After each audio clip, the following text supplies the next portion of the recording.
Hey guys, I'm Ella. I'm a pastoral intern here at Lifepoint. We will be continuing our series called, and today we'll be hearing stories of how God transformed people's lives. Thanks. And our mission at Lifepoint is we really want to see thousands of lives transformed by the gospel and make Jesus known in this region. So we are praying for revival. Hands up if you've been doing the read along devotion. Yep, a few people here have been reading along in the devotion book. I've seen you doing it. That's good. You might not know this, but you can actually check who's up to date. I can just look in the app and see who's got a tick next to their name. I only check it a couple of times a day. It's okay to check who's up to date. That's a joke. And it's been really cool just to kind of read the Bible together. If you don't have no idea what I'm talking about, just go into the App Store or the Google Play Store, whatever kind of device you've got, and just type in like YouVersion Bible or something. You can download that and then search for a plan called 21 Days of Prayer for Revival. And you can just catch up. You can actually be doing this with us at the same time. I wanted to make a confession tonight though. As we've been doing this kind of readings and as we've been praying for revival, I have to confess, I find it really hard to believe that God would move in a very uniquely powerful way. I've got this vision of opening up the Courier Mail sometime and it just says revival in the church. Like something's happened in our churches that the media can't, they have to stand up and go, wow, what's going on here? Something is happening. That is what I believe God wants to do, but part of me thinks that's never going to happen. Do you know why? Because I'm a child of the 80s. Anyone here was born in the 80s? Put your hand up, loud and proud. Come on, yes. Not many of us. This is like because we've all got young families, that's why. So, we're not really here. The millennials. So the 80s is, it's an interesting time to grow up. Because like many of you, we've grown up in a time of church decline. The narrative is that God's not on the move, God's on the retreat. Like actually, God's not doing much. God's actually going backwards. If you look at the church attendance statistics, if you look at the number of people that are now saying they don't believe in anything, that's all going up. And so I've got this narrative. I've got this kind of subconscious thing happening in my head that says, God's going backwards, the church is going backwards, and we need to do everything we can to kind of stop the flow. I'm not even thinking about moving forward. We're thinking about just stop the flow. Try and keep people in church. Let alone thousands of people coming to know Jesus from outside the church. And so it makes it really hard to pray and to think about revival and to think about God doing something powerful in my life and my church's life and in our community's life when I've got this, I don't believe it. To be honest, I don't believe it's really going to happen. Part of me. I remember growing up, I went to this awesome church growing up called Brackenridge Baptist Church. It didn't get much of a cheer before. I did notice that. But it was a great church. And there was this one guy, this old guy there, and he said to me, he used to always say it, he's like, what do you want to be when you grow up? I said, I think I might be a teacher, but I don't know, maybe God wants me to be a pastor. And I was a bit worried about that. And he said, Danny boy. Don't ever call me Danny boy, by the way. But he said, Danny boy, Australia is a dry place. It's a dry, barren place. People aren't interested in God. People's lives are too good. They don't care about God. They don't care about the church. It's a dry land. And I kind of internalized that. And I must admit, as I've been reading and praying about revival, part of me is thinking, yeah, but Australia, I can hear revivals. And right now there's a revival happening in South America. 100,000 people every day, they reckon, are coming to know Jesus. And I'm thinking, Australia? No, that could never happen. That's not what happens over here. Do you relate to that? Anyone here relate? Just give me a little sneaky nod, yeah? Relate, thinking, I don't know if that's going to really happen in Australia. Think about Jesus' day. They probably had the same feeling. I'm not sure if anything is going to happen here. They hadn't heard from God or they hadn't seen God do anything in 300 years. Every time it looks like there was going to be a little revival, the Jewish people suddenly rise up and the Romans get overthrown. The Romans come back in and they kill everyone. In fact, a little bit before Jesus was born, they crucified 3,000 Jewish men in one day. Now, we reckon we've got it tough in Australia. It's a dry land. I tell you what, back then it was a dry land. Everyone's complaining about scanning a QR code on your way in. They had the Roman guards in the temple overseeing them. They had the Romans subjugating them, putting them down, executing them. The Romans got to decide who the priests were, who the pastors were. This is a really, really difficult time. And Jesus comes and he flips the script in the middle of everything. I just want to quickly read a verse, and then we're going to hear some amazing stories about what God's doing. If you got that slide there, this is Matthew 9.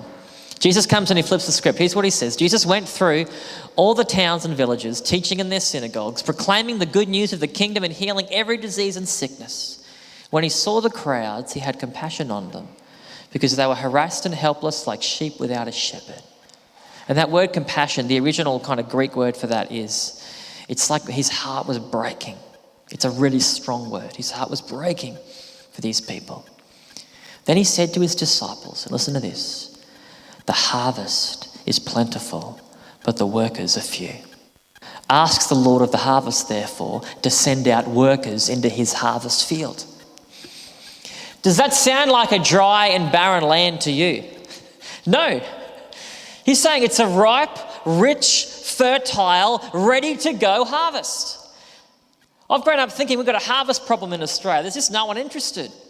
And Jesus comes into his situation, and I believe he wants to come even tonight to flip the script, to say, no, we haven't got a harvest problem. The harvest is plentiful. The harvest is ripe. There are so many people, and there might be some people in this room right now. Maybe it's your first time in church tonight. You think, I just need God. I don't know how, I don't know why, I just need God. There are so many people that need God. You are not going to be able to go from here until next Sunday when I see you again without meeting someone who needs God. Meeting someone who the Holy Spirit has already put in your life, gone ahead of you, so you can be Jesus to them. The harvest, friends, is plentiful. Everyone say plentiful.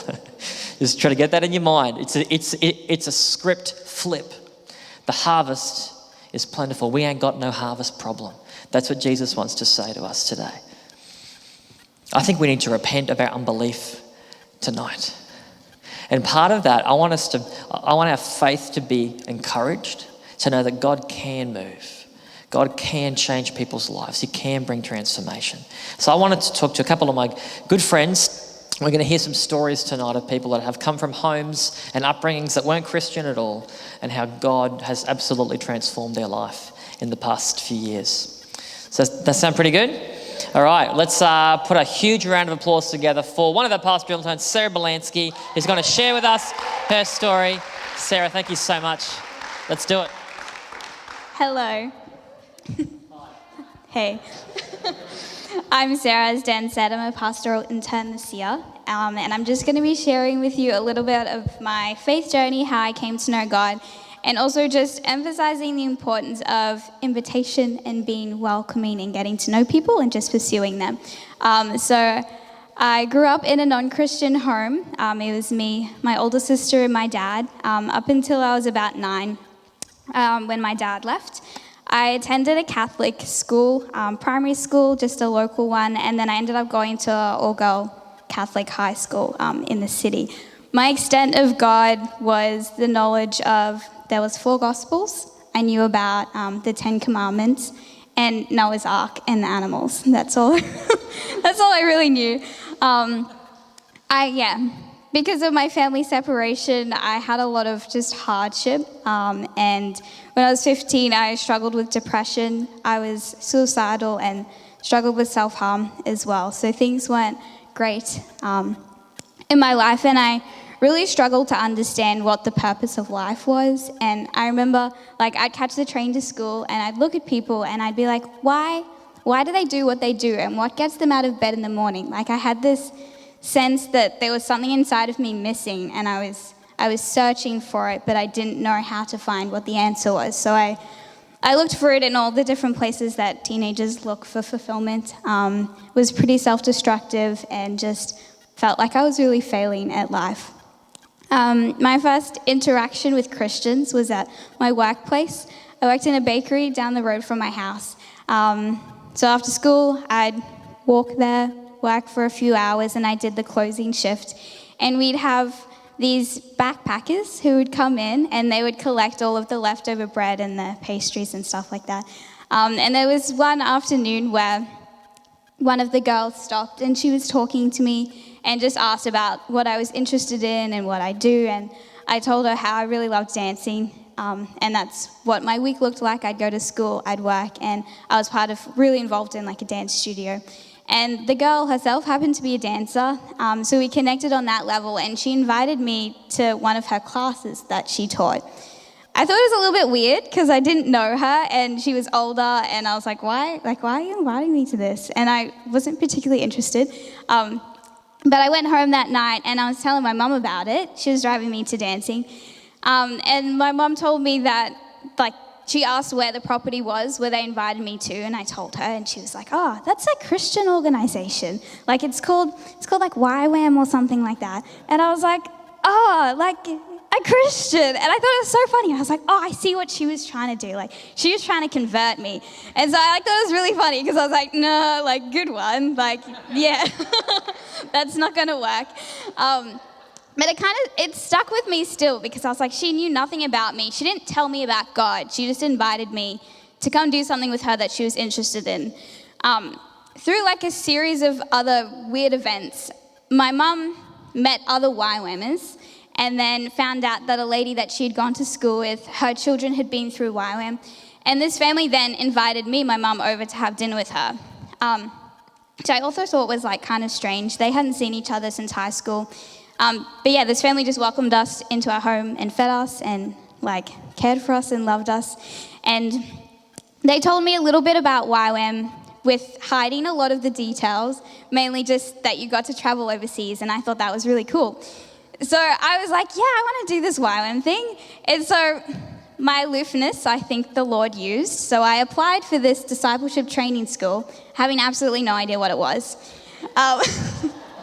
I knew that there'd be Christians there. I didn't really know what discipleship meant. I just knew that you got to go overseas, and that sounded like a good time. So I showed up. I applied 2 weeks before it started. I showed up, and I received the shock of my life. We had a big welcome lunch, and everybody got up and introduced themselves, and then the leaders were like, oh, so we're going to go into a time of worship now. And I was like, what is that? And everybody stands up and this band appears and people start singing and they're raising their hands and everybody's really happy. And I was just so confused. I was like, how do these people know the lyrics to this song? I've never heard these songs before. How do they all seem to know what's going on and they're having a great time? And I was a little bit uncomfortable, but intrigued still because I was like, these people have traveled all over the world. They're sacrificing 6 months not to get paid, to come here and live in dorms of 20 people. And why would somebody choose to do that?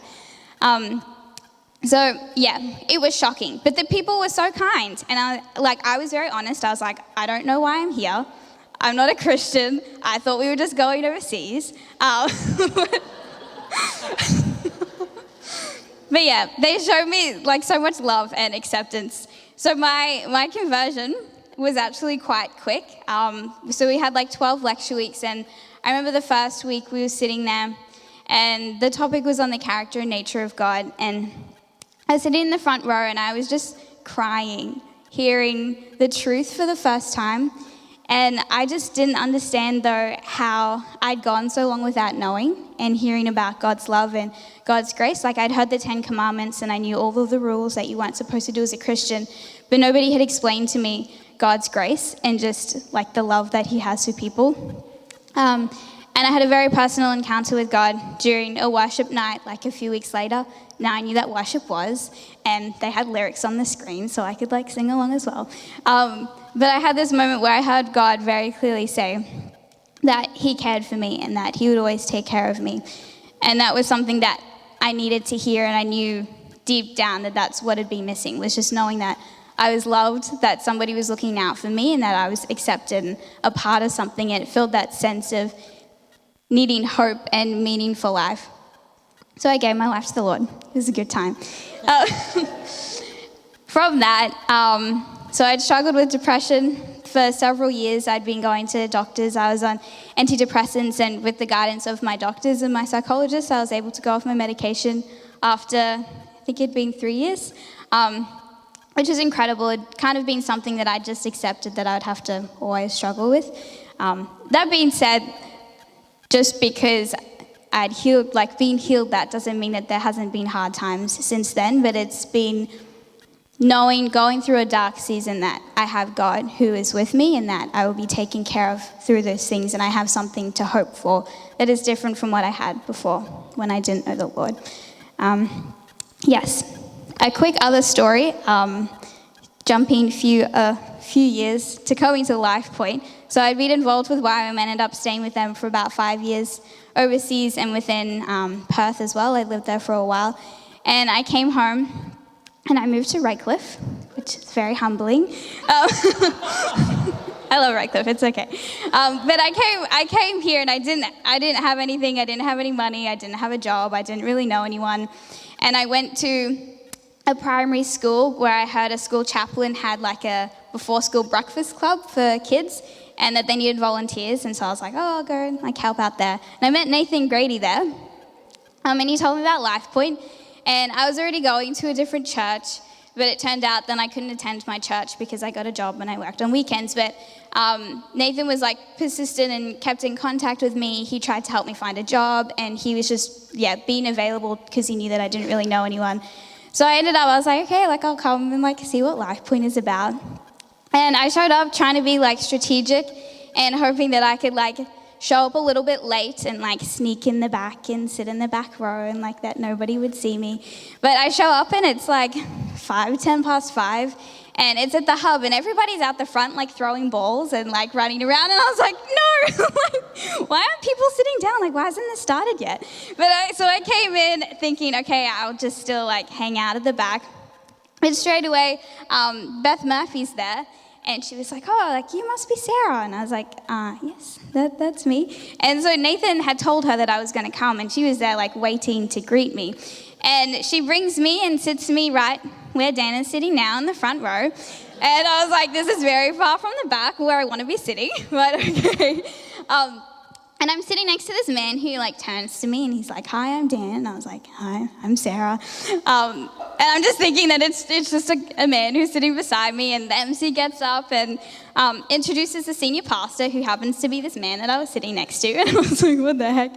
But after the service, Mariah came up to me straight as well and invited me into a life group and just got me connected, like, so quickly. And Beth would come and pick me up and take me to small group as well, which as an introvert was very comforting, knowing like there's somebody to take me and introduce me to new people. And that's why I stayed at Lifepoint as well. Even though I knew the Lord and I loved the Lord, it was still hard to transition into a new group of people. But Lifepoint has been so welcoming and inviting me into that, which was really cool. Yes, so my encouragement, and I guess the things that I want to emphasize is just that how much the Lord has changed my life, and I'm very grateful for that. But it's been also just through very small, seemingly insignificant interactions with people that have really played a role in that. Just people who've like pursued me, been intentional, and just asking me questions. And it hasn't been like a direct, you need to know about God. It's just through the kindness of conversation and people investing in me and investing in relationship that has been really important.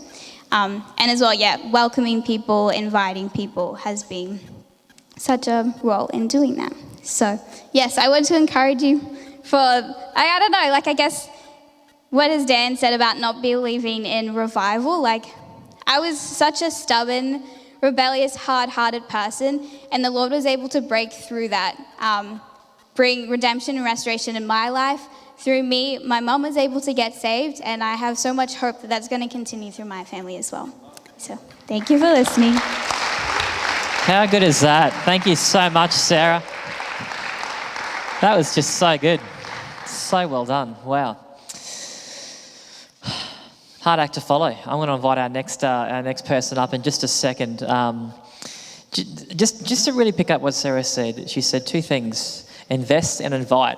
And that's actually our strategy at Lifepoint, just for loving people and seeing them meet Jesus, is just to invest in people you meet. Just actually invest, like not because they're a project or you're trying to convert them or something. Just invest in their life and just love them just as they are, where they are. And then invite them into something, invite them into your life group, invite them into your home, invite them to church, invite them along to Alpha. We've got one of those starting in 5 weeks, heads up.